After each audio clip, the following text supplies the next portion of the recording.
You were governor about 30 years ago? I was governor from 1982 to 1990. That's, Yeah. So I'd be really interested to hear your reflections on how things have changed. You could talk from a political perspective, but since we're talking about energy, what were the energy issues of your day as a governor versus now? The first energy issue when I arrived in the state legislature in 1983 was the regulation of strip mining.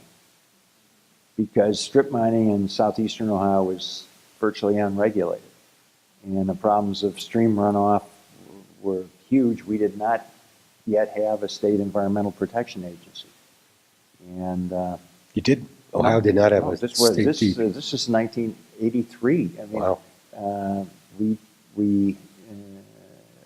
created a state environmental protection agency in 1983, 84. But that was, we had very contentious state hearings. We had protesters in those hearings. I never said, get them out of here. We listened to them. Did Ohio have an energy policy while you were governor? Ohio did have an energy policy while I was governor. Wait, I misspoken. I was talking about when I was in the state legislature. Yeah, which is earlier. Right. So the issue in 1970, 71, 72 was the regulation of strip mines, and it was in 1973 that we created an environmental protection agency. That's so right on schedule, because EPA was created in 1970. That was so many years ago, it's hard for me to remember exactly what was going on. So we, in the Environmental Protection Agency, as governor, we had the issue of the regulation of our nuclear power plants because of the experience here in Pennsylvania with 3 Mile Island, and there were questions about how effective we were, let's say, in our oversight responsibilities for safety. We had a substantial series of debates around the growth of the expansion of the coal-fired power generation capabilities, and a lot of debate and discussion and some negotiation toward agreement about what we would do with what was acid rain, because that was the big issue in the 80s. And Governor Dukakis in Massachusetts, Governor Cuomo in New York, we're working with Governor Jim Thompson in Illinois, myself and others, to see whether we could come to some kind of an agreement. It was hard to get our utility companies to sit still for that conversation at that time. And it was the early days of discussion about renewable energy, whether there would be any incentives. Wind was not a discussion. There was some discussion of solar. So here's a harder question, but you're in a great position to answer it if you're willing.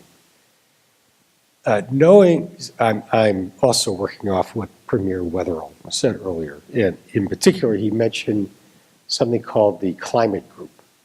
These are subnational governments, state governments, like the state of South Australia that he's premier of, which have joined forces to take on the climate challenge for their political unit, their political jurisdiction.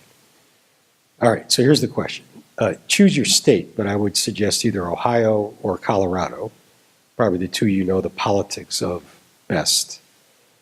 And from today's political setting, context, and if you were governor of either of those states, could you see yourself entering your state into the climate group? Yes, I mean, I think that you can make the case more effectively at a state or local level because you have an opportunity to build a consensus that is not as circumscribed by the national lobbying organizations. I think Colorado probably would be an easier state to work in than Ohio initially. Colorado's done a variety of unusual things. Uh, as a state, just in the 12, 13 years that I've been there. And the governor of Colorado today, John Hickenlooper, is an extraordinary leader. Sure and I think is. would have the ability, if this was something that was high enough on his agenda, that he could persuade people to support it. Let me make you talk about Ohio, though, especially given that they're voting Fine. today and all of that. So talk about what you would see as the forces opposed to Ohio joining the climate group today.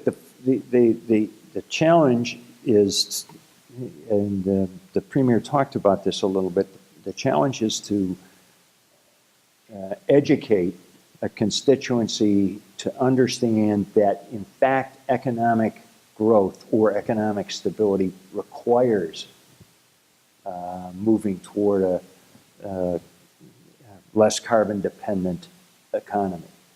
And that's difficult to do, as you know, here in Pennsylvania. It's difficult to do if you've been brought up on a diet of essentially coal-fired utilities.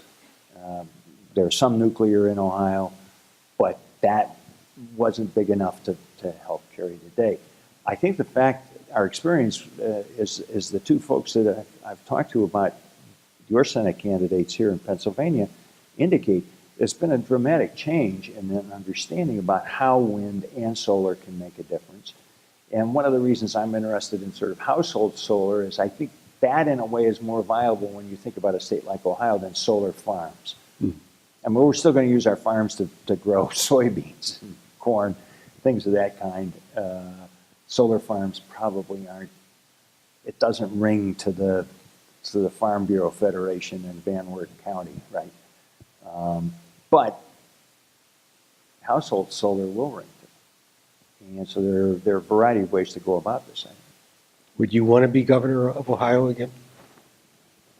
When I see what's going on today, Yeah. I could certainly do a better job than they can. You heard it here. That was a direct quote. Dick, I can't thank you enough for taking the time to do this. You're just terrific. And thanks for staying this afternoon to moderate the policy panel, too. Good. Please join me in thanking Dick Celeste. Thank you.